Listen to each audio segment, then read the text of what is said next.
SIT ಪರ spp Ashok Naik ಅವರ ವಾದ ಇದು. ಪೆನ್ಡ್ರೈವ್ ವಿಡಿಯೋದಿಂದ ಸಂತ್ರಸ್ತೆಯರ ಬದುಕು ಹಾಳಾಗಿದೆ. ಯಾಕೆ ಎಸ್ಐಟಿ ವಶಕ್ಕೆ ಕೊಡಬೇಕು ಅನ್ನೋದಕ್ಕೆ ರೀಸನ್. ಮೊಬೈಲ್ನಲ್ಲಿ ಅಶ್ಲೀಲ ವಿಡಿಯೋ ಮಾಡಿದ್ದಾನೆ, ಅರೆಸ್ಟ್ ಮಾಡಿರೋದು ಯಾಕೆ ಅಂತ ಕೇಳಿದಕ್ಕೆ ಉತ್ತರ. ಪ್ರಜ್ವಲ್ ಬಳಿ ಇರುವಂತ ಆ ಮೊಬೈಲ್ಗಳನ್ನ ವಶಕ್ಕೆ ಪಡ್ಕೋಬೇಕು. ಇನ್ನೂ ಕೂಡ ಮೊಬೈಲ್ ಸೀಸ್ ಆಗಿಲ್ಲ. ಮೊಬೈಲ್ನಲ್ಲಿ ಡೇಟಾ ರಿಕವರಿ ಮಾಡ್ಕೋಬೇಕು. ಕೆಲವು ಸಂತ್ರಸ್ತೆಯರು ದೂರು ನೀಡೋದಕ್ಕೆ ಮುಂದೆ ಬಂದಿಲ್ಲ.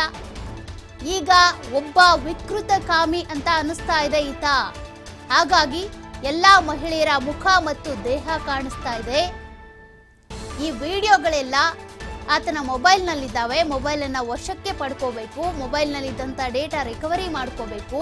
ಇವೆಲ್ಲ ಪ್ರೊಸೀಜರ್ಸ್ಗೋಸ್ಕರ ಒಂದಷ್ಟು ಸಮಯಾವಕಾಶ ಬೇಕಾಗುತ್ತೆ. ಹಾಗಾಗಿ ಈತನನ್ನ ವಶಕ್ಕೆ ಪಡೆಯಲಾಗಿದೆ. ಎಸ್ಐಟಿ ವಶಕ್ಕೆ ಕೊಡಬೇಕು ಅಂತ ಎಸ್ಪಿಪಿ ವಕೀಲರಾಗಿರುವಂಥ ಅಶೋಕ್ ನಾಯ್ಕ್ ಅವರು ವಾದ ಮಂಡನೆ ಮಾಡಿದ್ದಾರೆ. ಆತನ ಬಳಿ ಅಂದ್ರೆ ಈ ವಿಡಿಯೋಗಳು ಇರುವಂಥ ಮೊಬೈಲ್ ಏನಿದೆ ಅದು ಇನ್ನೂ ಕೂಡ ನಮಗೆ ಸಿಕ್ಕಿಲ್ಲ. ಆ ಮೊಬೈಲನ್ನು ವಶಕ್ಕೆ ಪಡ್ಕೋಬೇಕು.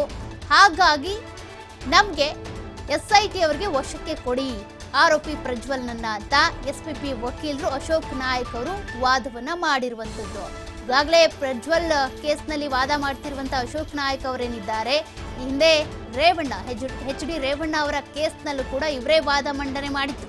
ಸಂತ್ರಸ್ತೆ ಕಿಡ್ನ್ಯಾಪ್ ಕೇಸ್ಗೆ ಸಂಬಂಧಪಟ್ಟಂತೆ ಆಗ್ಲೂ ಕೂಡ ಪ್ರಬಲ ಅಂಶಗಳನ್ನ ಇಟ್ಕೊಂಡು ಪ್ರಸ್ತಾಪ ಮಾಡಿಕೊಂಡು ವಾದ ಮಂಡಿಸ್ತಿದ್ರು.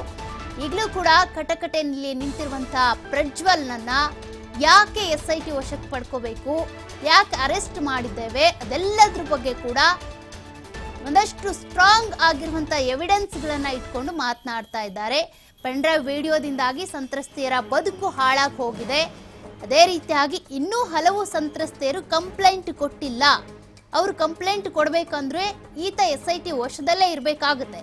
ಹೊರಗೆ ಹೋಗ್ಬಿಟ್ಟ ಅಂತ ಅಂದ್ರೆ ಸಂತ್ರಸ್ತೆಯರಿಗೆ ಬೆದರಿಕೆ ಹಾಕ್ಬೋದು. ಇನ್ನೂ ಕಂಪ್ಲೇಂಟ್ ಕೊಡಬೇಕು ಅಂತ ಅನ್ಕೊಂಡಿರುವಂತ ಸಂತ್ರಸ್ತೆಯರು ದೂರನ್ನ ಕೊಡದೆ ದೂರ ಉಳಿಬಹುದು. ಅದೇ ರೀತಿಯಾಗಿ ಈತ ಒಬ್ಬ ವಿಕೃತ ಕಾಮಿ. ಹಾಗಾಗಿ ಈತನ್ನ ಎಸ್ಐಟಿ ವಶಕ್ಕೆ ಕೊಡಲೇಬೇಕು ಅಂತ ಎಸ್ಐಟಿ ಪರವಾಗಿರುವಂತಹ ಎಸ್ಪಿಪಿ ವಕೀಲರು ಅಶೋಕ್ ನಾಯ್ಕ್ ಅವರು ವಾದ ಮಂಡನೆ ಮಾಡಿದ್ದಾರೆ. ಸದ್ಯಕ್ಕೆ 10 ದಿನಗಳ ಕಾಲ ಎಸ್ಐಟಿ ವಶಕ್ಕೆ ಕೊಡಿ ಅಂತ ಎಸ್ಐಟಿ ಅಧಿಕಾರಿಗಳು ಕೂಡ ತಮ್ಮ ರಿಮೈಂಡ್ ಅಪ್ಲಿಕೇಶನ್ನಲ್ಲಿ ಒಂದಷ್ಟು ಅಂಶಗಳನ್ನು ಪ್ರಸ್ತಾಪ ಮಾಡಿ ರಿಮೈಂಡ್ ಅಪ್ಲಿಕೇಶನ್ ಅನ್ನು ಸಲ್ಲಿಕೆ ಮಾಡಿದ್ದಾರೆ.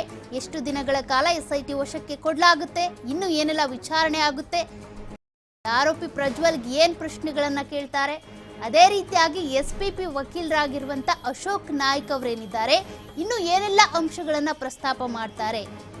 ಯಾಕಂದ್ರೆ ಎಸ್ಐಟಿಗೆ ವಶಕ್ಕೆ ಪಡ್ಕೋಬೇಕು ಅಂತ ಅಂದ್ರೆ ಪ್ರಬಲವಾದ ಸಾಕ್ಷ್ಯಾಧಾರಗಳು ಬೇಕು. ಅದೇ ರೀತಿಯಾಗಿ ಆತನ ಪರವಾಗಿ ಕೂಡ ವಕೀಲರು ವಾದ ಮಂಡನೆ ಮಾಡ್ತಾರೆ. ಅರುಣ್ ಏನಿದ್ದಾರೆ, ಅರುಣ್ ಜಿ ಅವರು ವಾದ ಮಂಡಿಸ್ತಾರೆ. ಆತನ ಪರವಾಗಿ ಇರುವಂತ ಅಂಶಗಳೇನು, ಎಸ್ಪಿಪಿ ವಕೀಲರೇನಿದ್ದಾರೆ ಅವರ ಪ್ರಬಲ ಅಂಶಗಳೇನು, ಅದೆಲ್ಲವನ್ನ ಕೂಡ ನ್ಯಾಯಾಧೀಶರು ಗಮನಿಸಿ ಏನ್ ತೀರ್ಮಾನವನ್ನ ತೆಗೆದುಕೊಳ್ತಾರೆ. ಎಸ್ಐಟಿಗೆ ವಶಕ್ಕೆ ಕೊಟ್ಟರು ಕೂಡ ಎಷ್ಟು ದಿನಗಳ ಕಾಲ ಕೊಡ್ತಾರೆ ಅನ್ನೋದನ್ನು ಕೂಡ ನೋಡ್ಬೇಕಾಗುತ್ತೆ.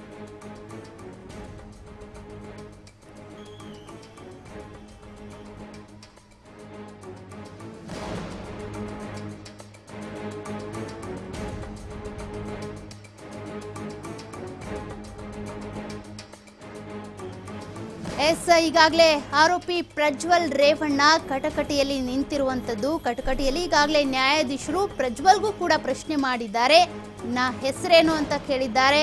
ಮತ್ತೆ ಅರೆಸ್ಟ್ ಮಾಡಿರುವಂತ ಎಸ್ಐಟಿ ಅವರು ವಶಕ್ಕೆ ಪಡ್ಕೊಂಡಿದ್ರಲ್ಲ, ಎಲ್ಲಿ ವಶಕ್ಕೆ ಪಡ್ಕೊಂಡ್ರು, ಮತ್ತೆ ನಿಮ್ಮನ್ನ ಅರೆಸ್ಟ್ ಆಗಿರೋದ್ರ ಬಗ್ಗೆ ಮಾಹಿತಿ ಏನಾದರೂ ನಿಮ್ಮ ಫ್ಯಾಮಿಲಿಗೆ ಹೇಳಿದ್ದೀರಾ, ನೀವು ಯಾರಿಗೆ ತಿಳಿಸಿದ್ದೀರಾ ಅಂತ ಕೂಡ ಕೇಳಿದ್ದಾರೆ.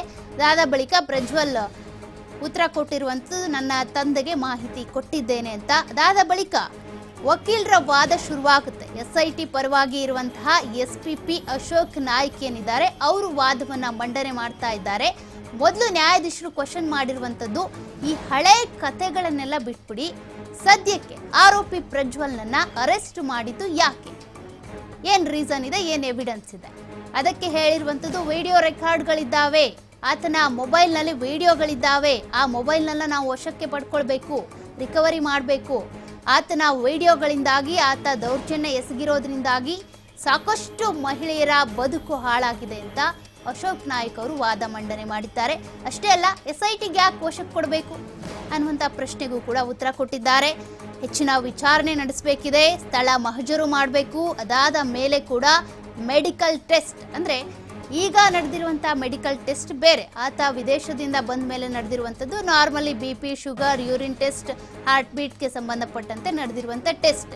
ಬಟ್ ಕೇಸ್ಗೆ ಸಂಬಂಧಪಟ್ಟಂತೆ ಯಾವ ರೀತಿ ಟೆಸ್ಟ್ ಮಾಡಬೇಕು, ಆರೋಪಿ ಏನಾದರೂ ಒಪ್ಕೊಂಡ್ರೆ ಓಕೆ, ಇಲ್ಲ ನನಗೂ ಈ ಪ್ರಕರಣಕ್ಕೂ ಏನು ಸಂಬಂಧನೇ ಇಲ್ಲ, ನನ್ನ ವಿರುದ್ಧ ಪಿತೂರಿ ನಡೆದಿದೆ, ಷಡ್ಯಂತ್ರ ಆಗಿದೆ, ನಾನು ವಿಡಿಯೋದಲ್ಲಿರೋದು ನಾನು ಅಲ್ವೇ ಅಲ್ಲ, ಮಾರ್ಫಿಂಗ್ ಮಾಡಿರೋದು ಅಂತ ಏನಾದರೂ ಅಂದರೆ ಅದಕ್ಕೆ ಸಂಬಂಧಪಟ್ಟಂತೆ ಪುರುಷತ್ವ ಟೆಸ್ಟು, DNA ಇದೆಲ್ಲ ಟೆಸ್ಟ್ ಮಾಡಬೇಕಾಗುತ್ತಲ್ಲ, ಹಾಗಾಗಿ SIT ವಿಚಾರಣೆಗೆ ಕೊಡಿ ಅಂತ ಅಶೋಕ್ ನಾಯ್ಕ್ ಅವರು ಹೇಳಿರುವಂಥದ್ದು.